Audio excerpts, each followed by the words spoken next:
ప్రియమైన దేవుని పిల్లలారా, ప్రభువైన యేసుక్రీస్తు వారి పేరట మీ అందరికీ వందనాలు. ప్రభువు పేరట మీ అందరికీ శుభములు, దీవెనలు కలుగునుగాక. ఈ ఉదయకాలం పరిశుద్ధ గ్రంథము నుండి దేవుని వాక్యాన్ని చదువుకుందాము. యోబు గ్రంథము 8వ అధ్యాయము 6వ వచనాన్ని చదువుకుందాం. నీవు పవిత్రుడివై యథార్థవంతుడు అయిన ఎడల నిశ్చయముగా ఆయన నీ యందు శ్రద్ధ నిలిపి నీ నీతికి తగినట్లుగా నీ నివాస స్థలమును వర్ధిల్ల చేయును. యోబు. దేవుడు తన మాటలు మన కొరకు దీవించునుగాక. ఆమేన్. యోబు తన జీవితంలో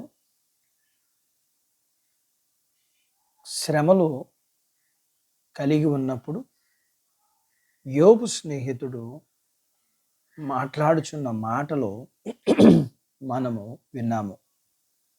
యోబుకి ఉన్న బాధలను బట్టి కృంగిపోక నీ జీవితమును సరిచేసుకో, దేవుడు నిన్ను దీవిస్తాడు అని తన స్నేహితుడు యోబుకి చెప్పటం మనం చూస్తున్నాం.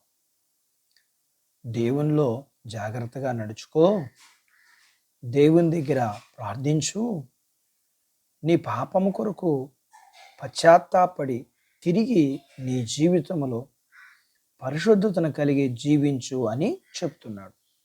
అలాగే నీ జీవితంలో ప్రేమ కలిగి జీవించు అని చెప్తున్నాడు. అలాగే నీ జీవితంలో ఐక్యత కలిగి జీవించు అని చెప్తున్నాడు. అప్పుడు నీ జీవితము, నీ కుటుంబము దేవుని చేత ఆశీర్వదింపబడుతుంది అని యోబు స్నేహితుడు యోబుకి నచ్చచెప్తున్నాడు, బుజ్జగిస్తున్నాడు. వాక్యం వింటున్న ప్రియ దేవుని బిడ్డ, నీవు కూడా నీ జీవితంలో నీ కుటుంబంలోంచి చెడుతనాన్ని, పాపాన్ని ఒప్పుకొని విడిచిపెట్టి నీ హృదయంలో దేవుని వాక్యానికి చోటిస్తే అప్పుడు దేవుడు నీ నివాస స్థలమును అనగా నీ జీవితాన్ని, నీ కుటుంబ జీవితాన్ని దీవించి నిన్ను ఆత్మీయతలోనూ, ప్రేమలోనూ, సమృద్ధిలోనూ, ఐక్యతలోనూ, ఆరోగ్యములో, ఒక మాట చెప్పాలంటే అన్ని విషయాల్లో దేవుడు నిన్ను దీవిస్తాడు. యోబు స్నేహితుడు యోబుతో చెప్పినట్లుగా నీవు కూడా నీ జీవితంలో దేవుని వాక్య ప్రకారం నీ కుటుంబము దీవెన పొందినట్లుగా ప్రేమ, పరిశుద్ధత, ఐక్యత కలిగి జీవించినప్పుడు దేవుడు నిన్నును, నీ నివాస స్థలాన్ని, నీ కుటుంబాన్ని దేవుడు వర్ధిల్ల చేస్తాడు. ఎందుకంటే దేవుని చేతిలో ఆశీర్వాదాలు ఉన్నాయి. లేఖనం చెప్తుంది కదా, బుద్ధి, జ్ఞాన, సర్వసంపదలు ఆయన యందు ఉన్నాయని. ఆయన ఆకాశములో ఆశీర్వాదాలు ఉన్నాయి. ఆయన ఆశీర్వాదంలో ఐశ్వర్యం ఉంది. లేఖనం చెప్తుంది కదా, యెహోవా ఆశీర్వాదం ఐశ్వర్యం ఇచ్చునని. అలాగే లేఖనంలో ఆయన గురించి ఇలా సెలవిస్తుంది కదా, ఆయన యథార్థవంతుల గుడారమును వర్ధిల్ల చేస్తాడని.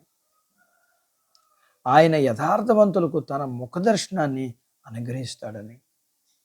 దేవుని ఆశీర్వాదము, దేవుని యొక్క ముఖదర్శనము పొందుకునే బాధ్యత దేవుడు మనకు దయచేయునుగాక.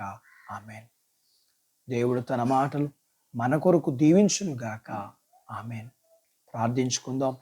మమ్మల్ని మిక్కిలిగా ప్రేమించిన మా ప్రియ పరలోకపు తండ్రి, మీ పరిశుద్ధ నామమును బట్టి మీకు వందనాలు. ఈ ఉదయకాలం మీ పాదాల యొద్ద మీ లేఖనాన్ని మేము నేర్చుకోవడానికి సహాయం చేశారు. అయా, మా జీవితంలో కలిగిన శ్రమల దగ్గర మేము కృంగిపోక, పారిపోక, వెనుదిరగక మమ్మల్ని మేము మీ పాదాల దగ్గర మీ లేఖనాన్ని బట్టి ప్రార్థిస్తూ మా జీవితంలోని ప్రతి పాపము, లోపాన్ని దిద్దుబాటు చేసుకుని మీ చేత మేము మా కుటుంబాల దీవెన పొందుకోవడానికి మాకు కూడా సహాయం చేయండి.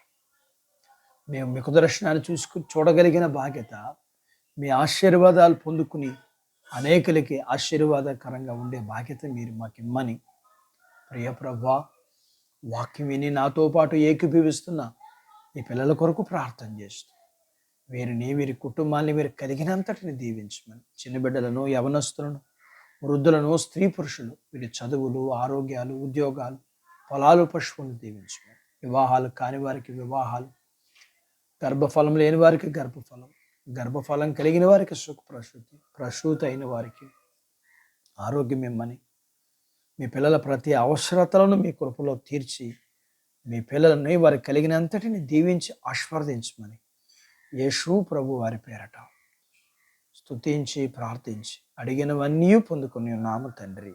ఆమేన్. దేవుడు మిమ్మల్ని దీవించును గాక. ఆమేన్.